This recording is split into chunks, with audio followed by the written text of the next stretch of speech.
Bien, como les decía, vamos a empezar a desarrollar el capítulo 5 correspondiente a bienes de cambio. Es un capítulo bastante diverso, ¿sí?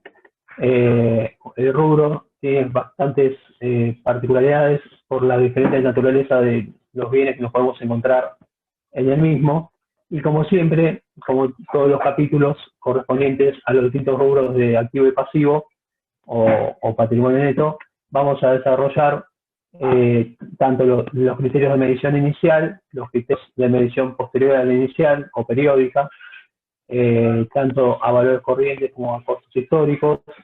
Vamos a desarrollar los distintos resultados relacionados con este rubro, como por ejemplo el coste de mercaderías vendidas y los resultados por tenencia que se puedan generar. Y vamos a ver las particularidades de evaluación en las distintos tipos de empresas y los distintos tipos de bienes que nos podemos encontrar según la naturaleza de los mismos, ¿sí? Tanto valoración tanto para empresas comerciales, industriales, de servicios, agrícolas, ganaderas, de construcción, bienes con producción prolongada, bueno, una variedad de alternativas que nos encontramos, como decía, en este rubro tan particular.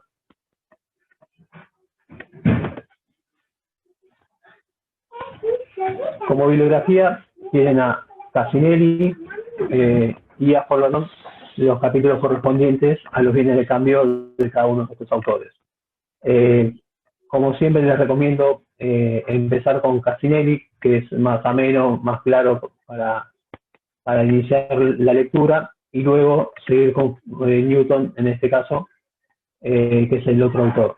Siempre les digo lo mismo, si dentro de la bibliografía de cada capítulo está Cassinelli y está Palena Acuña, son las dos bibliografías que les recomiendo con las que inicien la lectura, ¿sí? Son más amigables, más claras y más sencillas para una primera lectura que otros autores como Forlan Newton o algún otro que nos podamos encontrar que son un poco más complejos de lectura. Bien.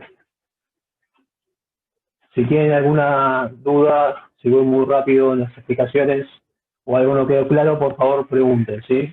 Por el chat o preferiblemente por audio, ¿sí? Así es más fácil contestar, porque yo no veo el chat y bueno, lo ven los chicos, pero se hace más largo, más difícil contestar, ¿sí?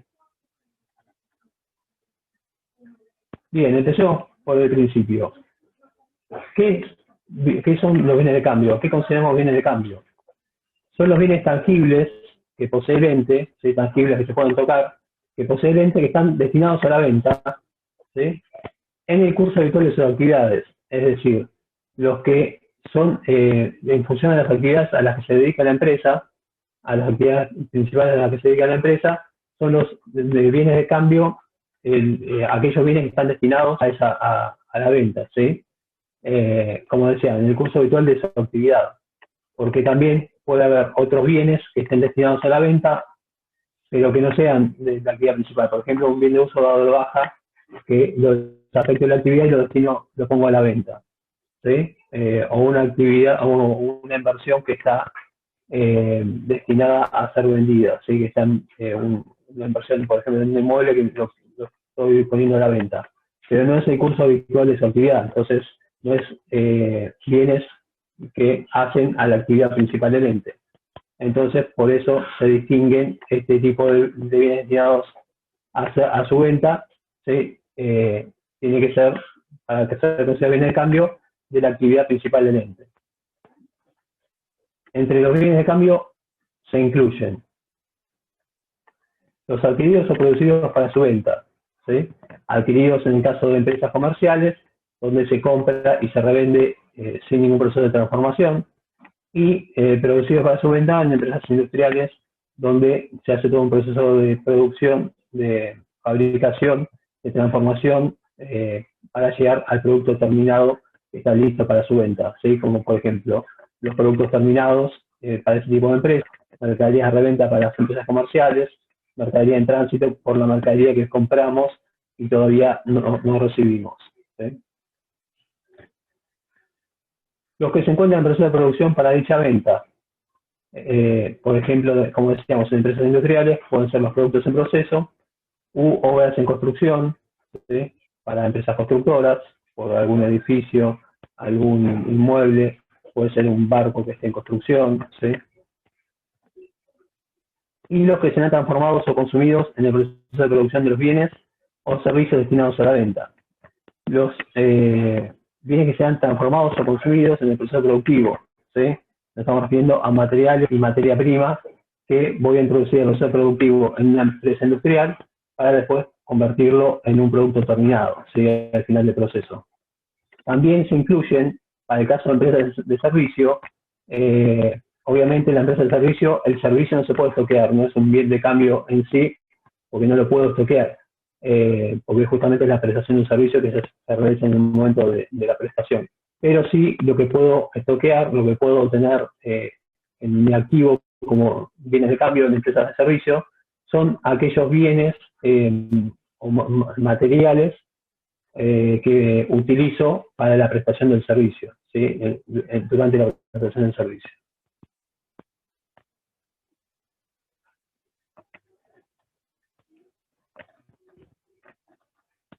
La RT9, que es una norma de exposición, ¿sí? No es una norma de evaluación, sino de exposición, que nos dice cómo debemos exponer la información contable, considera dentro del rubro bienes de cambio que debemos incluir a los anticipos entregados a proveedores para la compra de este tipo de bienes, para la compra de bienes de cambio. Pero, como ya sabemos, ya lo vimos en el capítulo 3 de créditos, estos no son existencias, sino son créditos en especie, ¿sí? Deberían estar en el rubro créditos, pero bueno, la norma de exposición, más allá de que sepamos que son créditos, me los hace poner en el rubro bienes de cambio.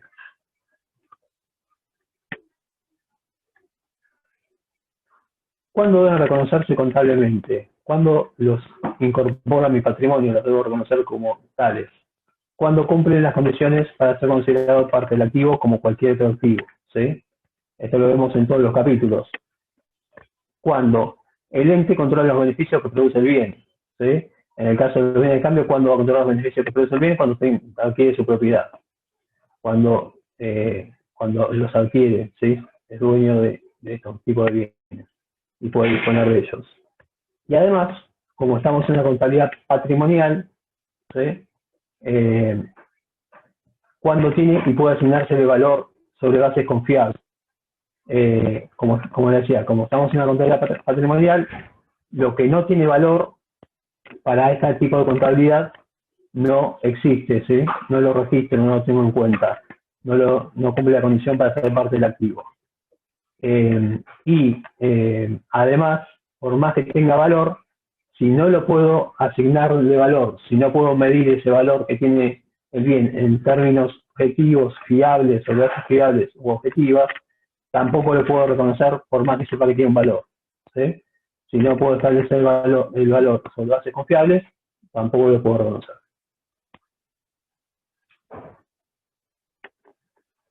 ¿Cómo deben medirse o evaluarse este tipo de bienes?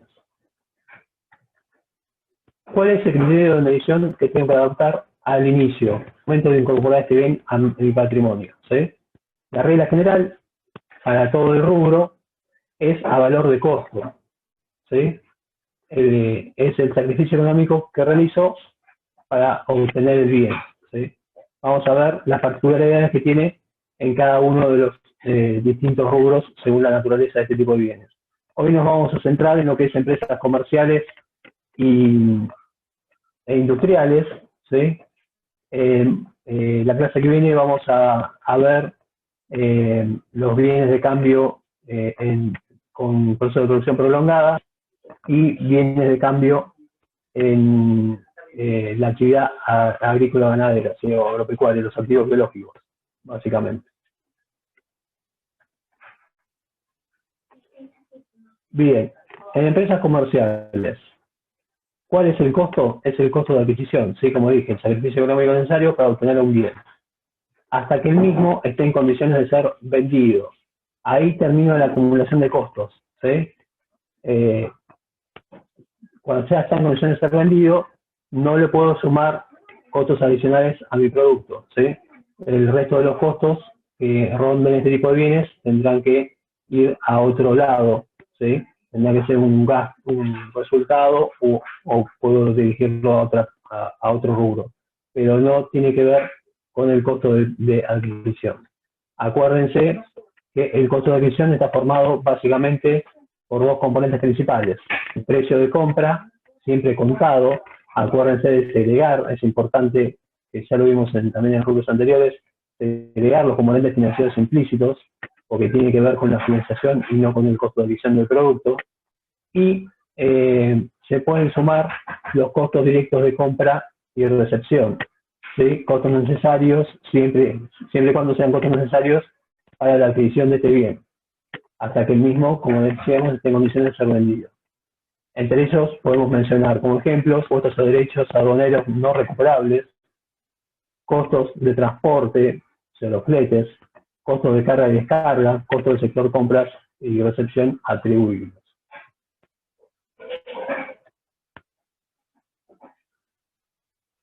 Bien, en cambio, en empresas industriales, o en forma similar, en empresas industriales con sus particularidades, también es el sacrificio económico necesario, pero no ya para adquirir el bien, sino para producir el bien, hasta que el mismo también esté en condiciones de ser vendido, o en este caso también puede ser utilizado, consumido en el proceso productivo, ¿sí? Como el caso de la materia prima. No está destinada a ser vendida, sino está destinada, se compra para ser consumida en el proceso productivo, para incorporarla al proceso productivo. Está formado por el conjunto de insumos necesarios para producir el bien. Vamos a ver o recordar cómo se forman el costo de producción. El costo de adquisición de las primas y materiales que voy a incorporar al proceso productivo, que voy a utilizar para la producción del bien. Siempre también con el mismo criterio que mencionamos anteriormente, precio contado de adquisición, ¿sí? Más todos los gastos necesarios para adquirir esos tipos de bienes, pero siempre va a valores contados. Le sumo también la mano de obra, ¿sí? Los sueldos que le pago al personal que está vinculado directamente con la producción de los bienes, ¿sí? Y también le sumo los gastos de fabricación o costos de fabricación, que son aquellos gastos que también ayudan a la producción del bien y que voy a distribuir entre las distintas órdenes de producción, ¿sí? Como por ejemplo, costos de supervisión, materiales y repuestos varios en general, gastos de energía eléctrica, ¿sí? De la planta de producción, estamos hablando obviamente, ¿sí? No de la oficina de comercialización o de la oficina administrativa. Alquiler de inmuebles donde se desarrolla el productivo, también voy a prorratear ese costo en los distintos bienes que produzco. Amortización de los bienes de uso afectados a la producción, ¿sí? También esta amortización la voy a imputar al costo del producto. ¿Cómo hago? ¿Cómo voy imputando los distintos costos a los productos? ¿Sí? Vamos a empezar por la materia prima. Cuando adquirimos la materia prima, ¿qué hacemos? ¿Qué les parece?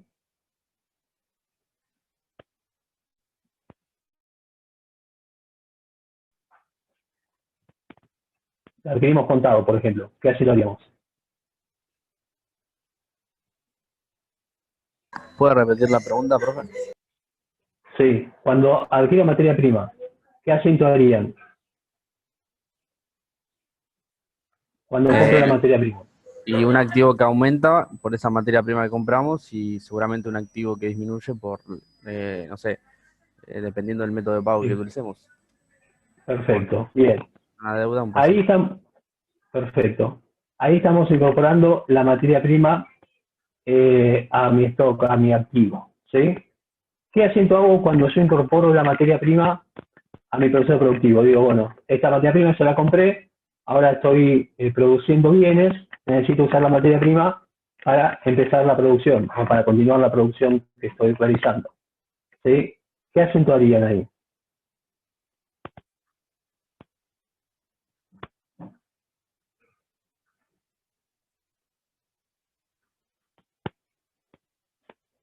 Un resultado negativo no podría ser o no. No, no puede ser un resultado negativo. Está claro que tengo que dar de baja la materia prima, ¿sí? Entonces, activo disminuye por un lado, por el costo de la materia prima que incorporo a la producción, al proceso productivo. Y la cuenta que se da de alta, mientras el proceso productivo esté funcionando, se esté desarrollando y no se obtengan los productos terminados, es producción en proceso, ¿sí? O productos en proceso. Entonces, cuando yo le voy incorporando al proceso productivo los distintos insumos, lo voy cargando la cuenta producción en proceso, que es una cuenta también de activo perteneciente al rubro de bienes de cambio, ¿sí? Entonces, en este caso haría activo aumenta producción en proceso a materia prima, activo disminuye materia prima. ¿Sí? ¿Está claro? ¿Cómo le incorporo los costos de mano de obra al proceso productivo? También se lo tengo que incorporar a, a la producción en proceso. Primero, ¿cómo se genera el gasto? O cómo, ¿qué asiento hago? ¿De dónde saco el costo de mano de obra? ¿Sueldos a pagar? De los sueldos, exactamente. De los sueldos que tengo que pagar a los empleados que trabajan están afectados a la producción. Primero, seguramente, haré el devengamiento de sueldos. ¿Sí? El asiento de devengamiento de sueldos. Que es, por un lado, debito las cuentas de gasto relacionadas con el devengamiento de sueldos, como sueldos y jornales, ¿sí? Resultado negativo, carga social, resultado negativo, le estoy haciendo un poco simplificado, pero bueno, a sueldos a pagar de pasivo, a cargas sociales a pagar, a sindicatos a pagar, ¿sí? De pasivo. Básicamente esa es la estructura básica de un asiento de sueldo, de vengamiento. Yo lo que estoy diciendo acá, o lo que quiero hacer acá, es decir, de ese resultado negativo, o el vengamiento de sueldos que paga la empresa, lo que yo quiero hacer es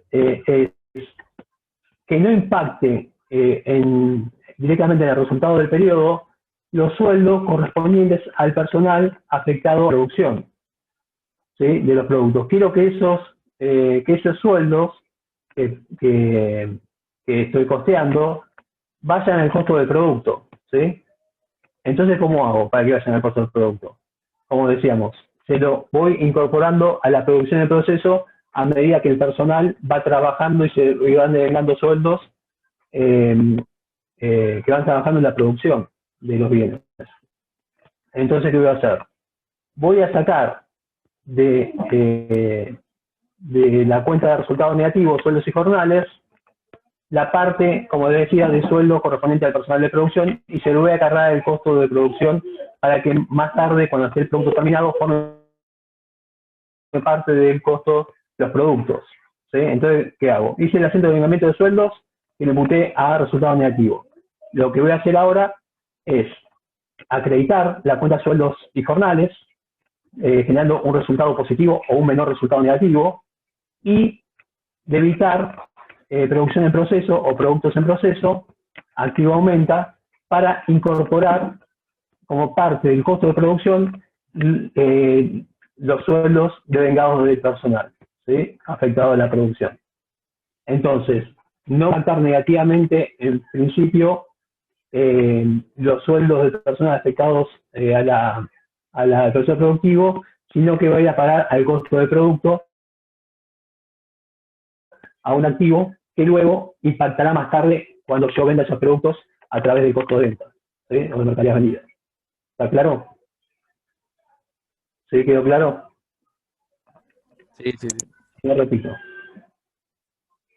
Y lo mismo hacemos con los gastos de fabricación. Por ejemplo, yo le estoy diciendo que entre los gastos de fabricación están los gastos de energía o el alquiler del inmueble o la amortización de los bienes de uso, ¿sí? ¿Yo qué voy a hacer? Primero voy a hacer haciendo amortizaciones o el asiento de arrendamiento de alquileres, donde hago amortización bienes de uso con cuenta de resultado negativo a amortización de todo acumulada de cada uno de los rubros de los bienes de uso. El alquiler lo mismo, haré alquileres pagados a alquileres a pagar o a caja o a banco o como les he pagado. Luego saco una porción de ese alquiler, una porción de las amortizaciones, la saco los resultados y la incorporo al proceso productivo, ¿sí? Haré producción de proceso, activo aumenta a amortizaciones bienes de uso, ¿sí? Como resultado positivo o como un menor resultado negativo, ¿sí?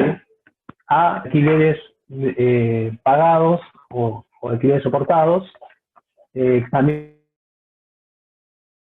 como un menor resultado negativo o como un resultado positivo para que no cargarlos al resultado del periodo, sino cargarlos al costo de la producción. ¿Sí? ¿Está claro? Bien.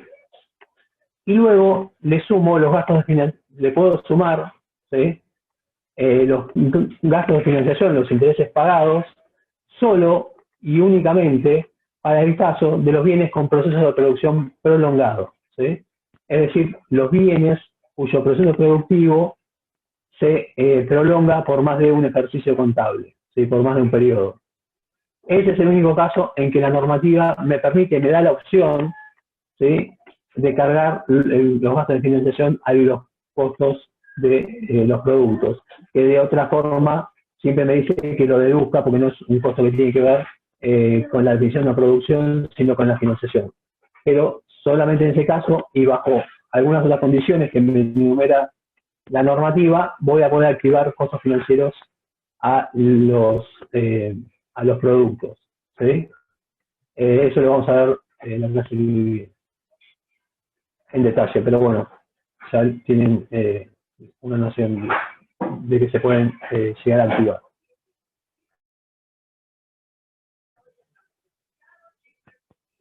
No deduce en el costo de producción los gastos anormales y extraordinarios, aquellos fuera de lo común, fuera de lo normal. Por ejemplo, no sé, se nos rompió la máquina o funcionó mal la máquina que realiza la producción y me rompió o me desperdició materia prima, materiales, ¿sí? Ese gasto normal va a resultado del periodo, ¿sí? No lo puedo cargar como un costo adicional de los productos que estoy elaborando, ¿sí? Porque le tuve que poner en materiales pues perdí una parte, ¿sí? Eso va a resultado directamente y no al costo de los productos en proceso. Los gastos que corresponden a improductividad u ociosidad, ¿sí? Por la infrautilización de la capacidad fabril. Es decir, si estoy produciendo a un nivel más bajo del nivel normal de actividad, ¿sí? Cuando hablamos de utilidad u ociosidad, quiere decir que estamos desperdiciando la capacidad fabril, ¿sí? Porque estamos trabajando a un nivel más bajo de lo normal, ¿sí? Como por ejemplo, seguramente les pasó a la mayoría de las empresas en pandemia. Tuvieron que cerrar o tuvieron que disminuir muchísimo el nivel de actividad con respecto a los periodos anteriores y les quedó ociosa la planta fabril, ¿sí? O la capacidad fabril. Estamos hablando siempre comparando, no con la capacidad instalada total, ¿sí? No con la capacidad que tiene la planta trabajando al 100%, sino con la capacidad, con el nivel normal de actividad, ¿sí? Si normalmente trabajamos a un 70-80%, siempre tenemos un margen de ociosidad, si se quiere decir, o un margen con respecto a la capacidad máxima, pero eso no es ociosidad, ¿sí? Ociosidad es si hay un margen por debajo del nivel normal de actividad, ¿sí? Si normalmente, como decimos, podemos producir 10.000 unidades de un producto X por mes y normalmente fabrico 8.000, ¿sí? Con un promedio de los últimos 5 años más o menos, me da que con altibajos siempre estoy produciendo 7.500, 8.000. Eso no se considera ociosidad, salvo que empiece a producir, por ejemplo, en un periodo 4.000, 5.000, ¿sí? Por debajo del nivel normal de actividad, ¿sí? Esa parte de improductividad no la cargo al costo del producto. lo que hace, por ejemplo, a, no sé, el alquiler de la planta fabril, por ejemplo. Yo, ¿cómo hago para cargarle, como que lo cargo como gasto indirecto de fabricación, al costo del producto? ¿Cómo hago para cargarle? Yo pago 8.000 de alquiler, vamos a hacer la cuenta fácil, 8.000 de alquiler, y produzco a un nivel normal de actividad 8.000 unidades por mes, en promedio.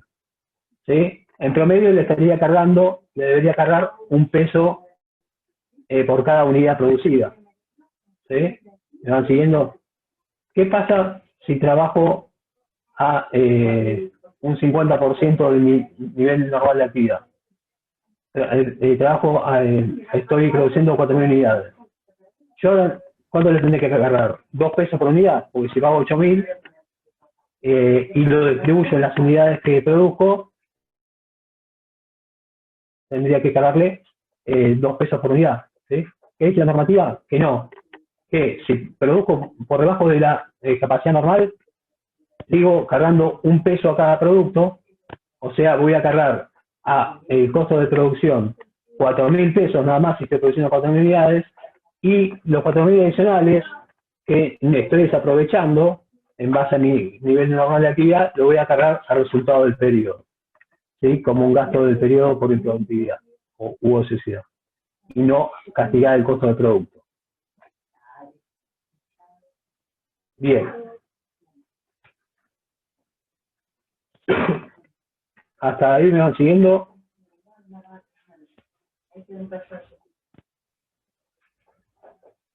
Después igual sea con costeo se van a divertir en la materia específica en costos, así que no los quiero aburrir mucho más, que ya se van a divertir bastante. Bien. Bienes de cambio. Seguimos con bienes de cambio, pero ahora ya pasamos a la medición contable periódica. ¿Cómo se mide después de su medición inicial, en un momento posterior a su medición inicial? Que puede ser el cierre o puede ser en un momento anterior, ¿sí? En otro momento. Mídete al cierre de cada ejercicio, deberemos realizar la toma del inventario físico y la evaluación. ¿Sí? ¿Qué implica la toma del inventario físico? Voy a mis depósitos, voy a mis locales comerciales y miro la cantidad de unidades que tengo en stock de bienes de cambio, ¿sí? Las cuento. Voy chequeando físicamente la existencia real física de los inventarios, de los bienes de cambio, ¿sí? Y luego procedo a la evaluación de los mismos, ¿sí? Depende del tipo de bien y depende del modelo que utilizo y de las variables.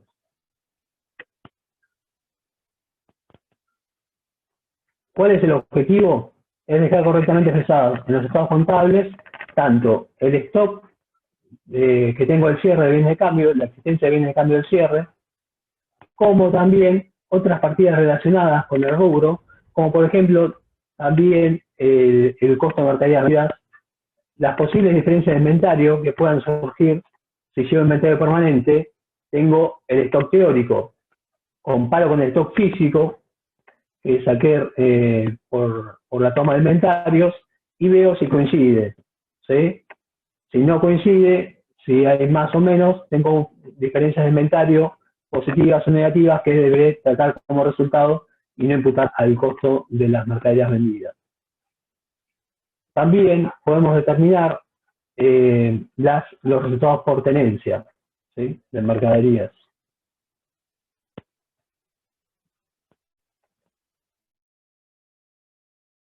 Recordamos cuáles son los dos criterios básicos de medición. Según los modelos contables puros, podemos optar por costos históricos, que ya sabemos que son los valores del pasado, que implica dejar valuados todos, en particular este rubro, los bienes de cambio, a su costo original, según la medición inicial, según cómo los incorporé, el valor al cual los incorporé a mi patrimonio. O puedo optar por utilizar valores corrientes, que son valores de presente, valores del momento de la medición, y en este caso va a depender de qué valor, por cuál valor corriente optemos, según la naturaleza y el destino previsible e inmediato del bien, ¿sí? Decía al principio, este rubro es bastante diverso, entonces depende de las características de cada bien, el valor que debemos asignar.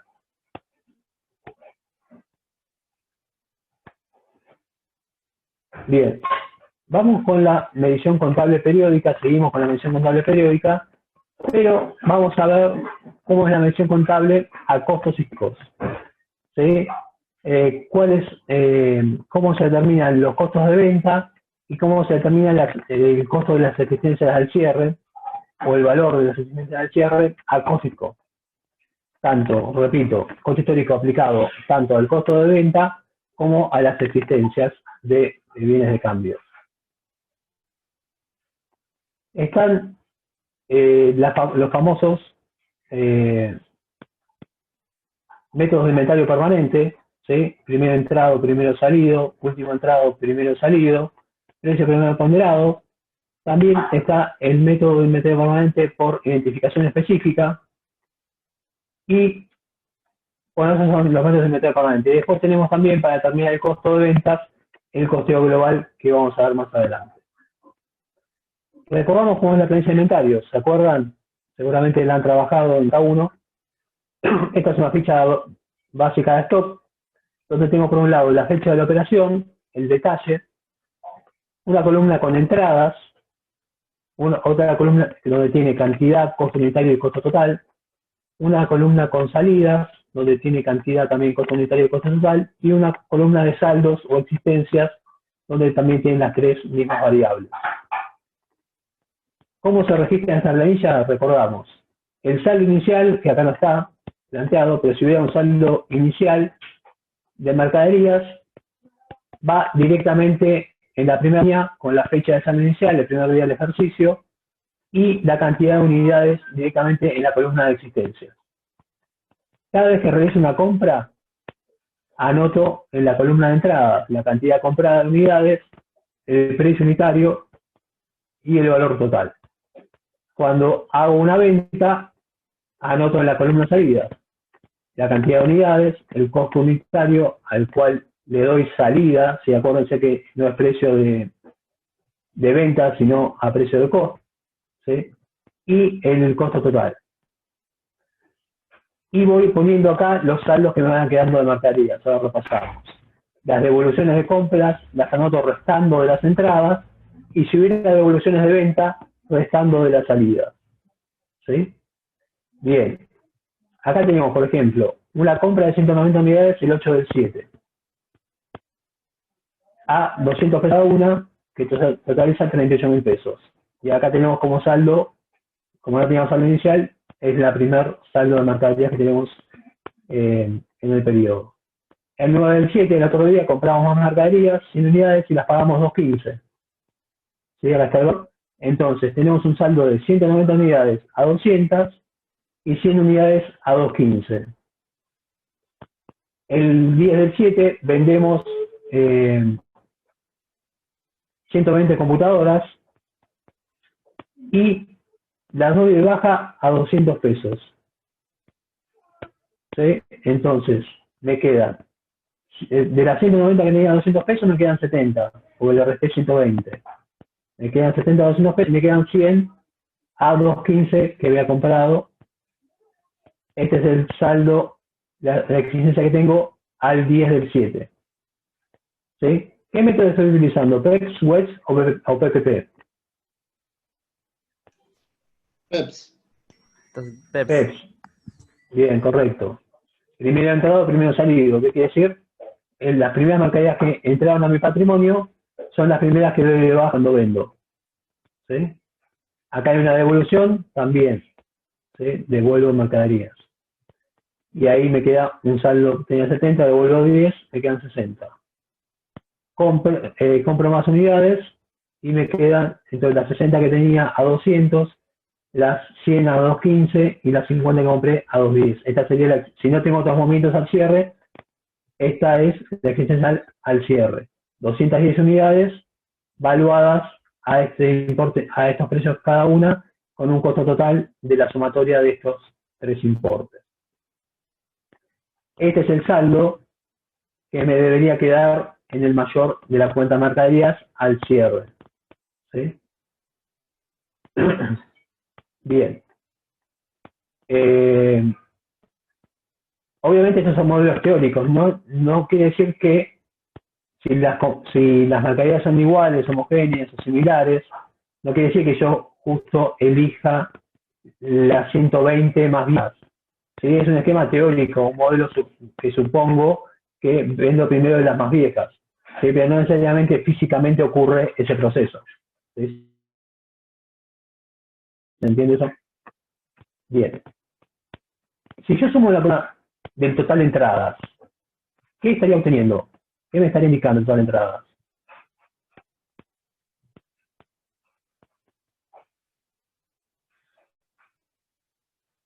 La cantidad de existencias.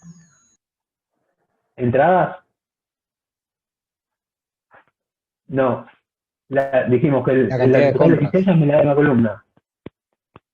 ¿Cómo? La cantidad de compras puede ser, de mercadería. La cantidad de compras. Las compras del periodo. Bien. Claro. Si yo sumarizo esta columna, me da las compras totales del periodo. ¿Sí? Si yo sumo la columna salidas, ¿qué me estaría dando? Las ventas del periodo. ¿Monto de ventas?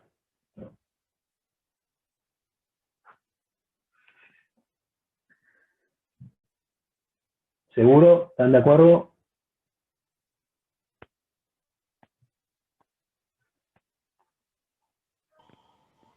¿Puede ser el costo de mercaderías vendidas? El costo de mercaderías vendidas, sí. Las ventas sería la cantidad de unidades vendidas, podría ser. ¿Sí? No el importe del periodo, porque acá estamos trabajando a valores de costo, no a precios de venta. ¿Sí? Estamos dando de baja la mercadería al mismo costo al cual ingresó el patrimonio. ¿Sí? Esto nos permite, justamente al llegar al planilla de inventario permanente, ir registrando el costo de las mercaderías vendidas a medida que voy vendiendo. ¿Sí? Entonces, el total de salidas va a representar el costo de mercaderías vendidas. Y como dijimos, total al final de la planilla, no la sumatoria de las columnas, sino las líneas la línea del último movimiento del periodo, me representa el stock que debería tener al cierre del periodo. ¿Qué debería tener? Digo yo, ¿por qué? ¿Qué debería tener? Porque tengo que ir a hacer el inventario físico y contrastar con planilla de inventario para ver si efectivamente tengo las 210 unidades que debería tener en stock. ¿Sí? O tengo más, raro, o tengo menos, muy probable. ¿Sí? Entonces ahí chequeo, y si tengo menos o más, ¿qué hago? Registro una diferencia de inventario, ¿sí? Positiva o negativa en su caso, y la registro en la planilla para que me quede ajustada a la planilla. Pero lo importante, más que la planilla, o además de la planilla, es registrar contablemente esa diferencia, que la puedo detectar únicamente si llevo el inventario permanente. Si no llevo el inventario permanente, no puedo detectar si tengo diferencia de inventario, porque no sé cuánto debería tener, pues no sé cuántos vendí. ¿Sí? No llevo el registro. O cuántas compré, o los movimientos del periodo. Bien, vamos a ver rápidamente la implicancia que tiene evaluar o registrar según estos distintos métodos, o el método que elija, va a haber diferente impacto tanto en la evaluación de mis inventarios como en la evaluación o en la determinación del costo de mercaderías vendidas. Como dijimos, lo repito para no olvidarme y para inculcárselo a ustedes, a que les quede grabado, este costo que determinamos acá, dijimos que esta era el total de salidas, representaba el costo de la mercadería del periodo. Este costo de mercaderías, como dije, está a costo histórico. ¿Por qué a costo histórico? Fíjense que estoy registrando el costo en la fecha 10 del 7, que es la venta. Estoy registrando el costo en función al costo que tenía la mercadería que estoy vendiendo. ¿Sí? Es el costo original de la mercadería que estoy vendiendo. que es 200 pesos. No es el costo corriente, no es el valor corriente que tiene la mercadería que Profe, esté vendiendo a la fecha de venta. Puede ser que haya aumentado o haya disminuido el costo de la mercadería que esté vendiendo. Pero yo el costo lo estoy registrando a su valor histórico. ¿Se entiende? ¿Alguno me quiere hacer una pregunta? sí. El inventario permanente, ¿sí o sí tiene que ser evaluado a costos históricos o puede estar evaluado a costos corrientes? En principio, valoramos a costo histórico, ¿sí?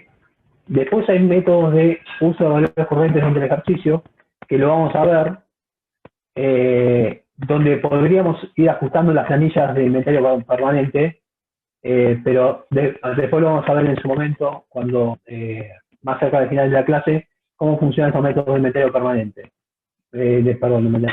Cómo funcionan estos métodos de registración a costo de reposición o a valores corrientes de la mercadería que estoy vendiendo. ¿Sí? Que lo puedo llegar a plasmar en una planilla de inventario permanente. En principio, las planillas de inventario permanente registran a costo, ¿sí? A costos históricos. ¿Sí? Después la podría adaptar, como te digo, para aplicar los métodos de inventario permanente. Pero cuando lo veamos, después vemos cómo son los métodos y el tema ese. Pero en principio, estas planillas de inventario son a costo histórico.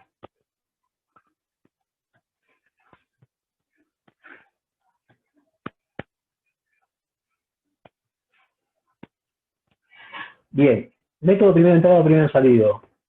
PEPS, o First In, First Out.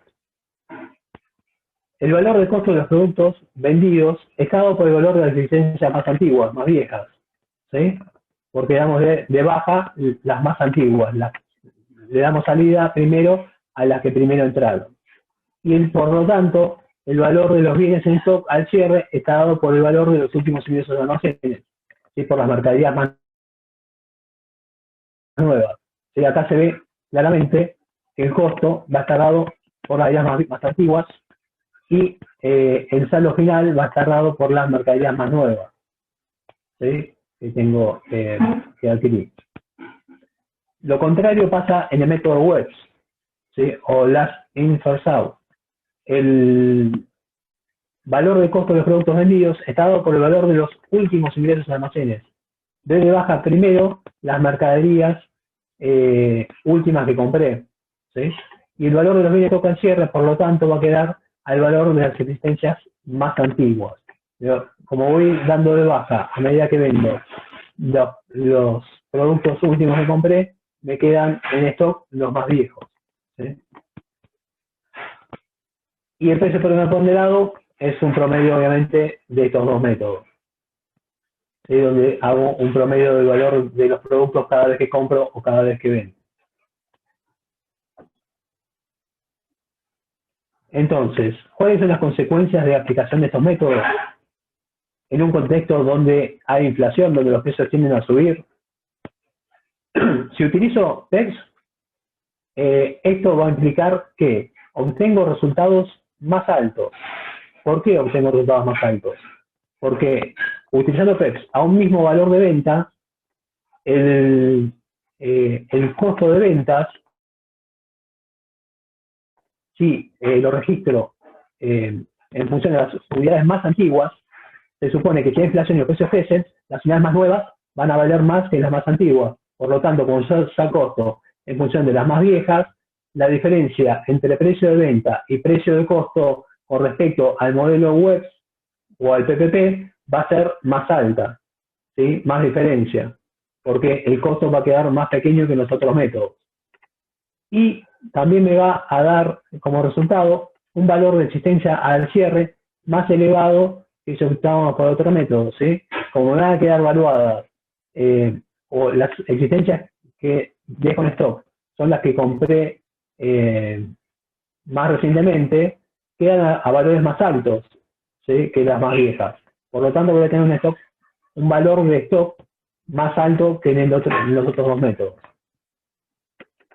Si utilizo Webs, es al revés. Voy a obtener resultados más bajos, de comparar un mismo precio de venta o un mismo valor de venta, perdón, un mismo valor de venta con un valor de costo más alto. ¿Por qué? Porque va a estar, voy a evaluar el costo en función a las mercaderías últimas que compré, que van a ser más caras que las más viejas, ¿sí?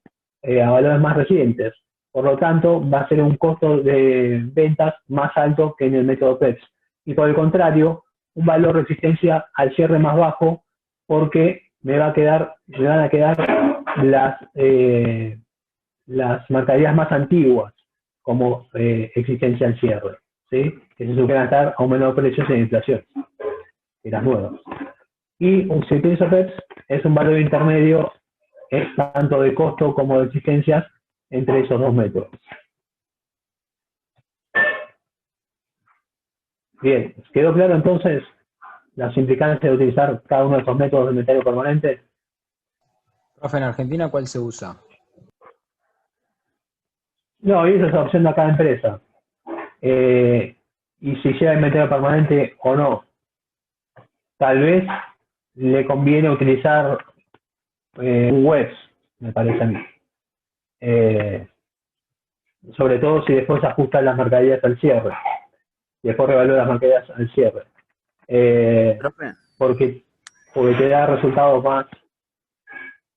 más acordes o más cercanos a lo que sería un valor corriente, aunque tampoco te da.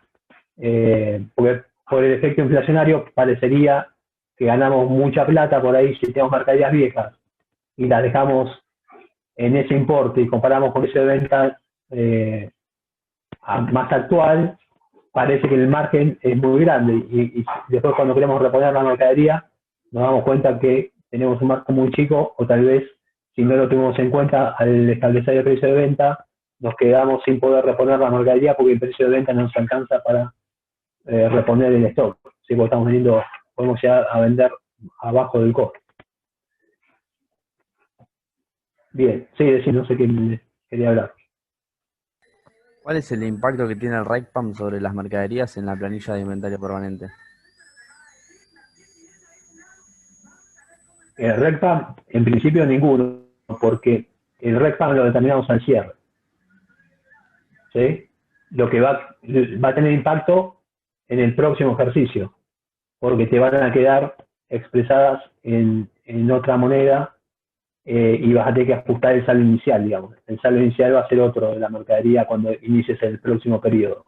Ah, solo ajustamos el saldo inicial, no todas las cantidades que tenemos en existencia. Ajustamos, en realidad, cuando hacemos el ajuste por inflación, ajustamos por un lado, después lo vamos a ver igual, pero te adelanto un poco, ya que preguntas.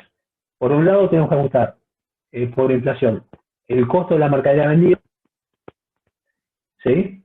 Y por otro lado la existencia del cierre, únicamente.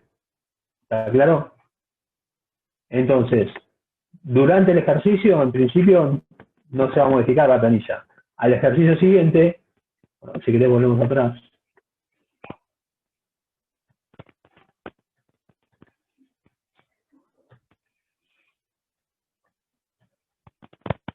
Este saldo de mercaderías lo voy a tener que ajustar. Si estoy en un modelo de moneda homogénea y estoy en un contexto inflacionario, por más que registre valores históricos, voy a tener que ajustar por inflación el stock de mercaderías al cierre porque son rubros no monetarios, ¿sí? Entonces, tomaré como fecha de origen cada una de las fechas de incorporación al patrimonio de las mercaderías que está en stock al cierre.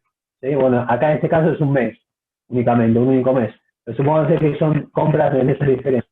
Tendré que ver cuándo compré estas mercaderías, cuándo compré estas mercaderías y cuándo compré estas mercaderías para determinar su fecha de origen y ajustar. ¿Sí? Pero eso lo hago una vez que cierro el ejercicio. ¿Sí? Entonces, en principio, en esta planilla que ya está armada, no va a tener ningún impacto. Otra cosa que hay que ajustar es el costo de estas mercaderías vendidas. ¿Sí? Tendré que ver también, para ajustar el costo de mercaderías vendidas, tendré que tener en cuenta no la fecha de venta, ya lo adelanto, después lo voy a repetir, no la fecha de venta, sino la fecha en la que está, en la que incorporé al patrimonio esta mercadería que estoy vendiendo. ¿Sí? Tengo que ir a esta fecha. Bueno, acá coincide el mes, repito. Pero supónganse que esto es de un mes y esto de otro. ¿Sí? La fecha de origen para ajustar el costo, lo llevo inventario permanente, no evalúo a costo histórico como en este caso, no es la fecha de venta, error común, sino la fecha de la mercadería que estoy vendiendo. Tengo que ver estas mercaderías que pagué a 200 pesos cuando las compré y ajustar por esa fecha. ¿Sí? ¿Está claro? Al ejercicio siguiente, este saldo no va a ser el saldo inicial, si ajusté por inflación. Va a ser otro saldo inicial. Entonces, ya pongo otro saldo inicial de las mercaderías. Si además, además de ajustar por inflación, evalúe estas mercaderías a su valor corriente al cierre, ya directamente voy a tener las 210 unidades, ya no dividido tres valores, sino en un solo valor, que va a ser el valor corriente que tenía al cierre anterior, como saldo inicial. ¿Se entiende? Sí, gracias. Nada.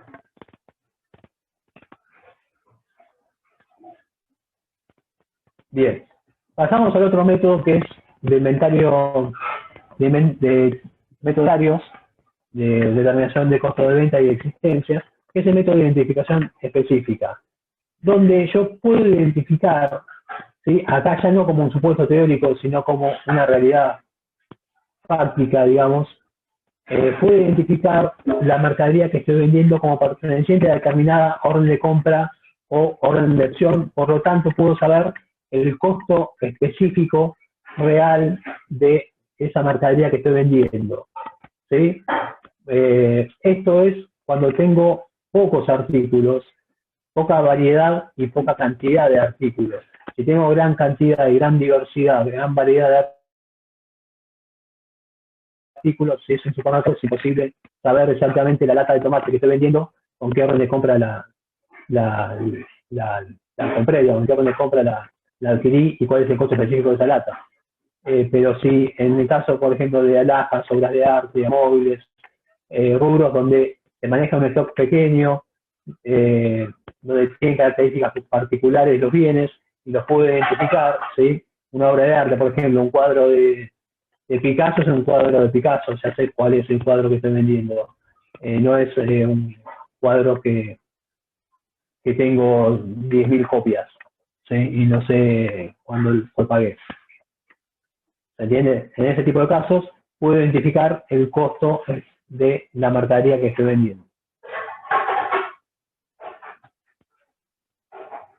Si no llevamos inventario permanente, otro método para determinar el costo de ventas, ¿sí? Que es muy difundido, utilizado, siempre hablando de contabilización a costo histórico, es el costeo global o conocido como método de diferencia de inventario. ¿De qué se trata esta forma de determinar el costo?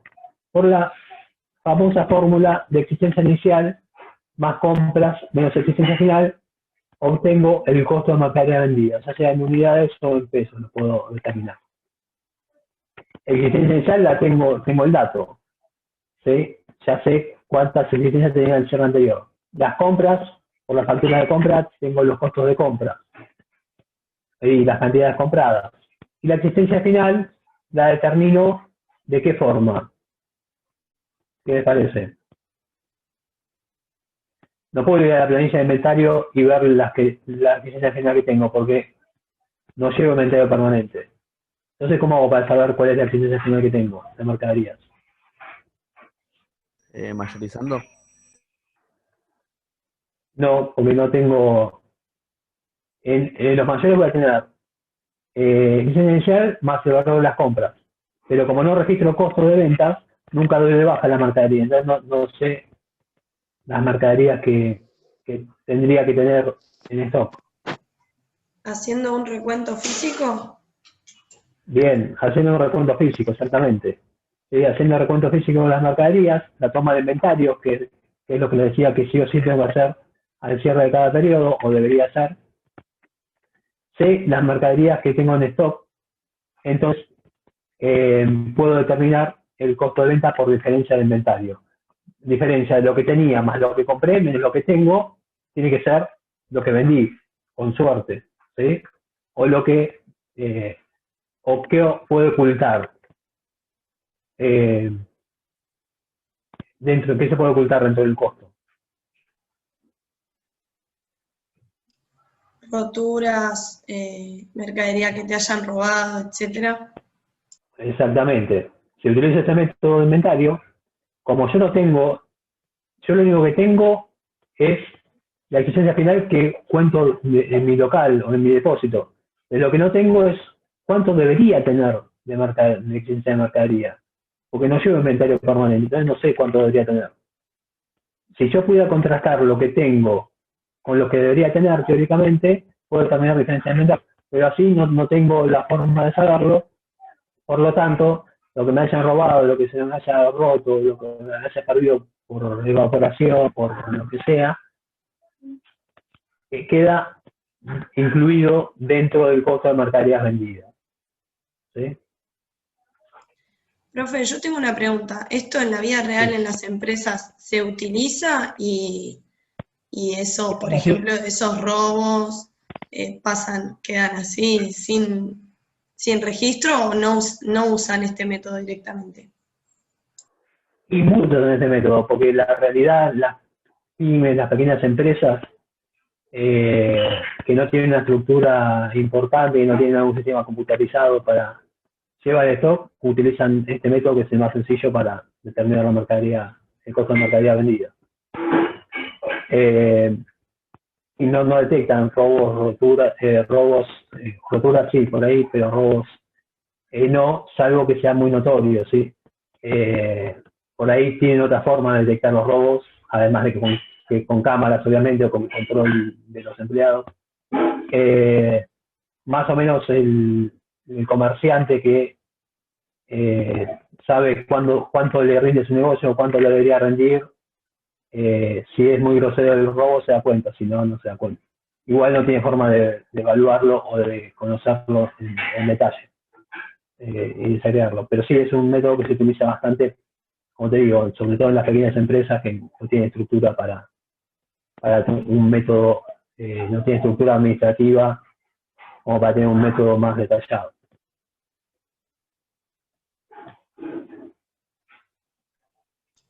Genial, gracias. No, de nada. Bien. Terminamos de ver lo que es la medición contable periódica a costos históricos y vamos a proceder a ver cómo se evalúan valores corrientes en este rubro. ¿Sí? Esperen. Los valores corrientes que son principalmente utilizados para evaluar este rubro son los siguientes.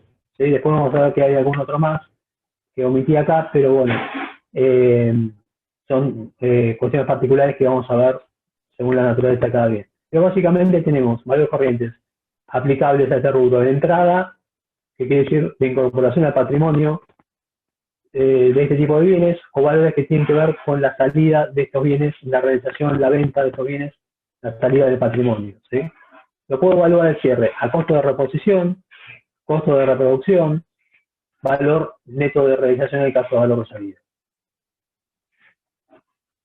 Vamos a recordar estos conceptos, pero en realidad ya los conocen seguramente. El costo de reposición o reproducción es lo que costaría volver a adquirir o volver a fabricar el bien al momento de hacer la medición. Es decir, tengo que ver todos los conceptos que integran el costo del bien en términos de su reposición al cierre. Cuánto valdría cada uno de los componentes originales del costo, pero unidos a valores de la fecha de medición. ¿Sí? Preparado el cierre, por ejemplo, y quiero sacar el costo de reposición de un bien, tengo que saber cuál es el precio contado de ese bien a la fecha de cierre, y si yo además le incorporo flete o algún otro gasto adicional necesario para adquirir el bien, tengo que saber cuál es ese costo y determino de esa forma el costo de reposición a valor de la fecha de la medición. Lo mismo con costo de reproducción, debo saber cuál es el costo de materia prima, de materiales, de mano de obra, los costos indirectos, todos en valores, expresados en valores de la fecha de cierre o de medición posterior. Y el valor neto de organización, también viejo conocido por ustedes, se compone de precio de venta contado, ¿sí? Siempre hablando precio de venta a la fecha de la medición, menos gastos de venta o gastos directos relacionados por la venta, como por ejemplo comisiones e impuestos no recuperables, ¿sí?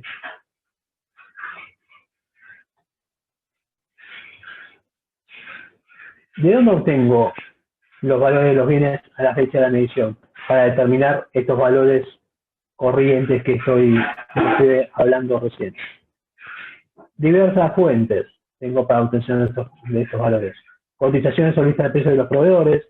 Si tengo una cotización o una lista de precios que esté vigente a la fecha de la medición, puedo utilizar para establecer los precios de estos bienes. El costo de adquisición o producción real. Si saqué los costos de producción o hice una compra muy cercana a la fecha de la evaluación y considero que es representativa del costo que tiene a la fecha de la medición, también la puedo utilizar.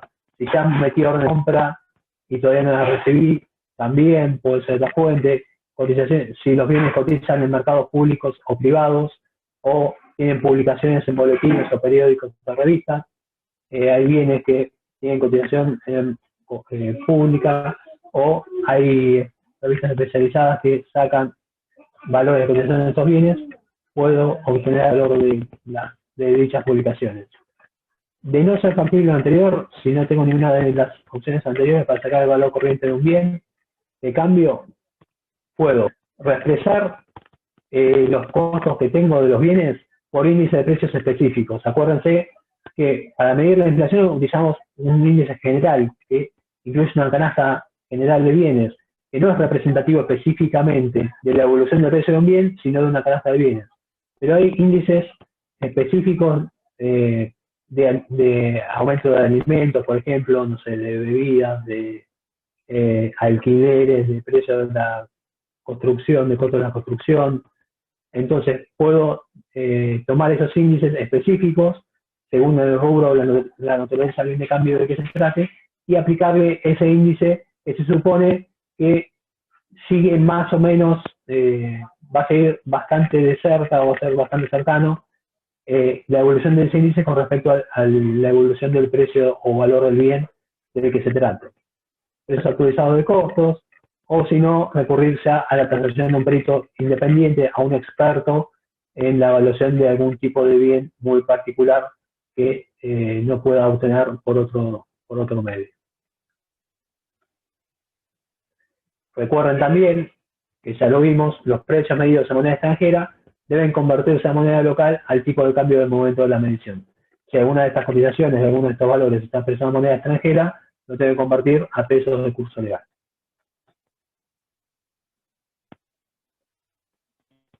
¿Qué me dice la RP17, que es la normativa técnica que habla sobre la evaluación, cómo debo evaluar los bienes de cambio? ¿Sí? Excepto activos biológicos, que está tratado en la RT22, que vamos a ver la clase que viene, ¿sí? Que tienen un tratamiento particular. Bienes de cambio en general, ¿sí? O sea, los bienes de cambio en general que no sean ni activos biológicos, ni sean bienes con proceso de producción prolongada, ni bienes de fácil realización, que vamos a ver la clase que viene cómo se evalúa este tipo de bienes. Si hay bienes de cambio que no incluyan en los mencionados que les mencioné anteriormente, la evaluación mismos debe realizarse al costo de reposición o costo de reproducción en el caso de que sean producidos, según la normativa, que ya vimos de qué se trataba. Me dice la normativa que como excepción, si no es posible o si es muy dificultoso, muy costoso obtener el costo de reposición al cierre de este tipo de bienes, puedo optar por registrar, o sea, puedo dejarlo registrado a su costo original, ¿sí? Pero como excepción, no como norma, ¿sí? La norma es valor corriente, costo de reposición o costo de reproducción. ¿Sí? Si no es posible, como excepción, puedo dejarlo a costo original. Al valor, es decir, por el cual lo incorporé al patrimonio.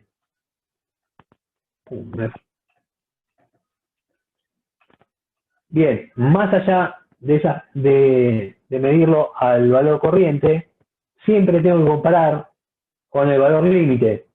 ¿Sí? Acuérdense que el valor límite es el valor recuperable. Ningún activo o grupo homogéneo de activos puede medirse por encima de su valor recuperable.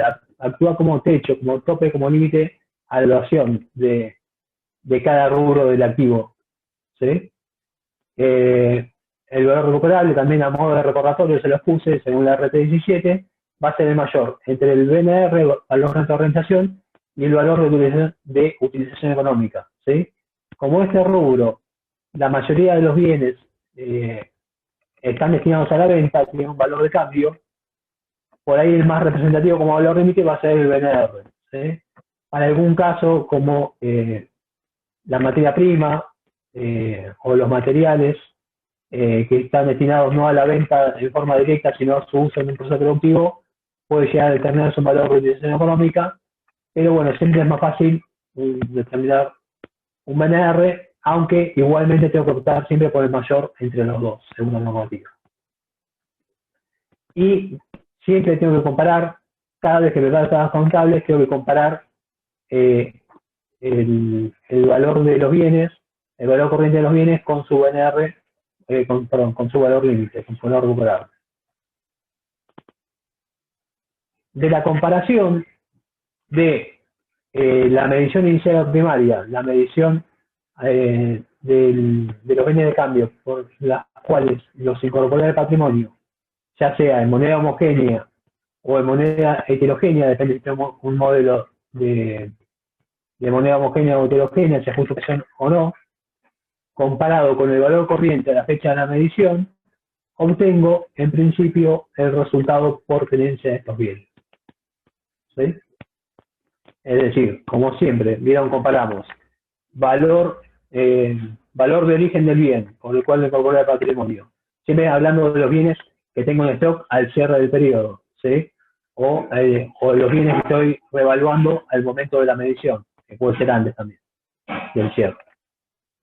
Valor de origen comparado con valor de origen ajustado, si corresponde ajustar, ¿qué va a hacer esa diferencia de valores? Valor de origen comparado al valor de origen ajustado, si corresponde ajustar.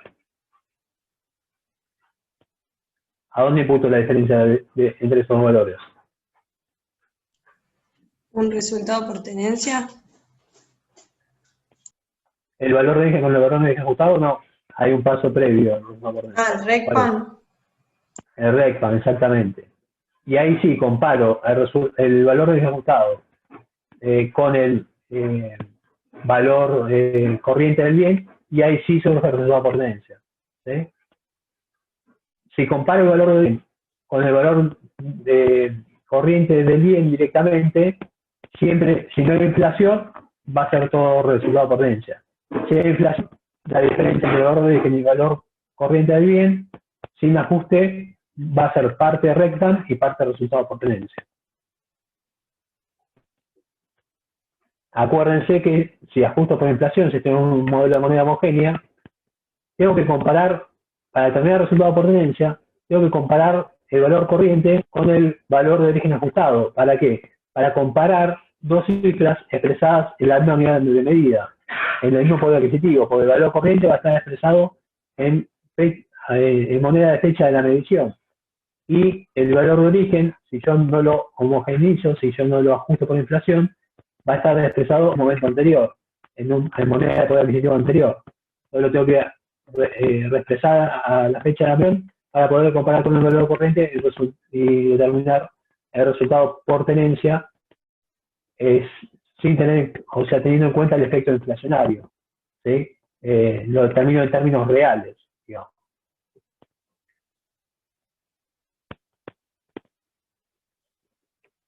¿Hasta ahí está claro? Este ajuste que estamos hablando acá, yo lo puedo hacer aún utilizando métodos de inventario permanente o método de costeo global, registrando el costo a costo histórico, ¿sí? Yo puedo registrar el costo histórico, pero puedo evaluar la mercadería, o debo, ¿sí? Más que puedo, según la normativa, debo evaluar la mercadería, el saldo final de mercadería de la existencia a valores corrientes. Así que por más que yo siga el planilla de inventario y registre el costo a valores históricos, luego debo revaluar la mercadería, la existencia final de mercadería, para dejarla expresada a su valor corriente, al cierre. Pero tengo otra alternativa para que no solo me quede la mercadería expresada a valores corrientes, sino para poder determinar e ir registrando el costo a valores corrientes, el costo de mercaderías vendidas a valores corrientes. Estos métodos se llaman, para lograr esto, tengo que utilizar los métodos de registración de valores corrientes durante el ejercicio, que básicamente son dos. Uno es ajuste mes por mes y otro es registración a costo de reposición. ¿Qué implica esto? Se los digo en forma muy resumida y esquemática, después obviamente lo van a ver en la práctica. Tiene un ejercicio que ya está el video subido, grabado, donde desarrollan el práctico que utiliza este método de registración. Pero se los explico brevemente. Ajuste mes por mes, que implica mes a mes voy realizando un ajuste del stock de mercaderías a fin de cada mes, ¿sí? Entonces, me pago el cierre de cada mes y hago como si fuera un cierre de ejercicio. ¿Qué hago? Tomo el valor de la mercadería, ajusto por inflación y determino el valor de esa fecha. Y realizo los ajustes, ¿sí? Aumento o disminuyo el valor de la mercadería según corresponda y determino RECPAM y, si me corresponde, obviamente según el modelo, o sea, inflación o no, y determino el resultado por tenencia. Entonces, cuando yo venda, luego del ajuste, ya voy a tener la mercadería valuada a su valor corriente, ¿sí? Al valor que tenía al momento de la medición, al momento de la venta. Lo mismo, y así voy haciendo sucesivamente a medida que voy comprando y vendiendo. Voy ajustando para que cada vez que venda, ¿sí? Mínimamente, antes de cada venta, lo que tendría que hacer, ¿para qué? Para que cada vez que venda esté ajustado el valor de los bienes al costo de reposición o al oriente a la fecha de la medición, a la fecha de la venta, perdón. Y hay otro método que es registración a costo de reposición, que este método es más fácil y más sencillo que el anterior, y llegamos a fin de año, después de algunos ajustes extras que tenemos que hacer, al mismo resultado. ¿Qué hace este método? Registra el costo de ventas directamente a costo de reposición de la fecha de venta o a valor corriente de la fecha de venta, ¿sí? Entonces hace el asiento como si fuera inventario permanente, obviamente, entonces, le doy por venta a ventas, con imporventas, y después hace el costo de mercaderías vendidas a costo a mercaderías vendidas por el valor de reposición de las mercaderías a la fecha de venta, ¿sí? No importa que yo las haya comprado a otro costo, ¿sí? Incluso, utilizando este método, a diferencia de ajuste mes por mes, que yo voy ajustando los costos de las mercaderías, o los valores de las mercaderías, a diferencia de ese método, este método me puede llevar a obtener un saldo al cierre de mercaderías acreedor, ¿sí? ¿Por qué? Porque doy de alta, rompo el principio general de la contabilidad, ¿sí? Doy de alta un bien a un valor y lo saco del patrimonio a otro valor distinto al que lo tengo registrado, ¿sí? Rompo esa famosa regla que no puedo dar un bien a un valor distinto al que tengo registrado, pero en este caso la rompo y después lo ajusto al cierre. Hago unas cuentas de cierre que no van a ver en la práctica, haciendo los mareos, y termino ajustando todo. A través de estos dos métodos, logro registrar el costo de venta al valor corriente de los productos vendidos o entregados al momento de la venta. ¿Sí? Estos dos métodos sí logran crear el costo a valores corrientes, no como en los otros métodos que registran el costo a valores históricos. ¿Sí? Bien, ¿quedó claro? Después, como les digo, por ahí en el práctico lo van a entender mejor cuando vean la explicación, la resolución del práctico. ¿Alguna duda?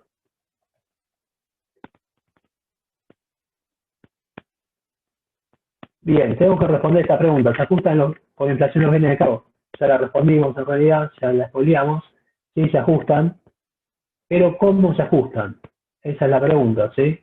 Sabemos que se ajustan porque son partidas no monetarias y por lo tanto se ajustan, no generan RECPAM, pero se ajustan contablemente porque determinamos la inflación, porque contablemente determinamos el RECPAM ajustando las partidas no monetarias, ¿sí?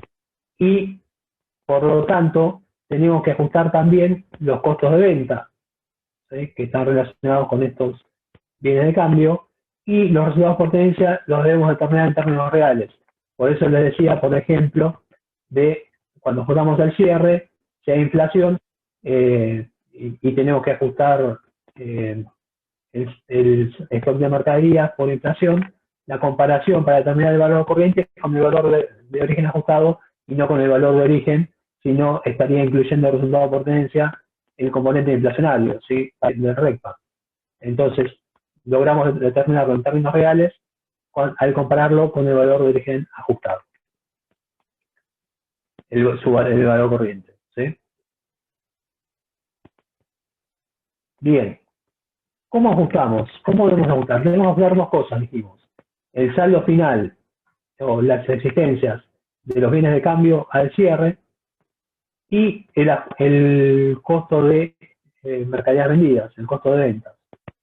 ¿Qué criterio tomamos para ajustar las existencias de bienes de cambio al cierre? Fecha de incorporación al patrimonio. Anticuamos en función a la fecha en las cuales incorporamos al patrimonio las mercaderías que tenemos en stock. Si tenemos mercaderías provenientes de con distintas fechas de origen, las ajustamos cada una por su diferente fecha de origen para determinar sus valores a moneda homogénea del cierre. Sí, en cambio, el ajuste del costo de ventas va a depender de la forma de determinar dicho costo de venta. Si utilizo inventario permanente, como dijimos ya, anticipamos, el costo de mercaderías lo voy a tener que ajustar por fecha de incorporación al patrimonio de los bienes entregados o consumidos, ¿sí?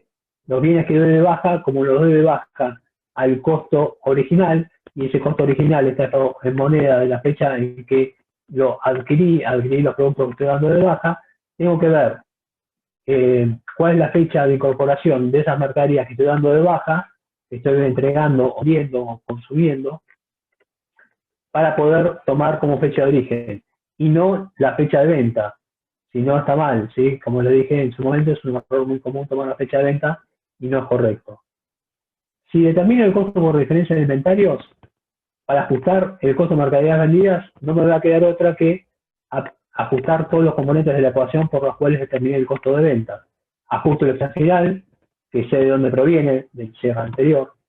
Ajusto las compras, que tengo las facturas de compra, por lo tanto tengo las fechas de origen de cada una de las compras. Y tomo la existencia final ajustada, ¿sí? Y determino el costo de mercaderías, por lo tanto, ajustado. Y si utilizo un método de registración a valores corrientes, ¿sí? Como dijimos, como los que mencionamos anteriormente, ya dijimos que el costo va a estar dado por el valor corriente de los bienes a la medición, a la fecha de venta, por lo tanto. Entonces, como el costo ya está expresado en valores de la fecha de venta, es el único caso en que puedo ajustar y debo ajustar el costo en función a la fecha de venta y no a la fecha de incorporación de la mercadería que estoy vendiendo. ¿Sí? Entonces ahí sí puedo ajustar por fecha de venta. Solamente si registro el costo a valor corriente. ¿Sí? ¿Está claro? ¿Quedó alguna duda?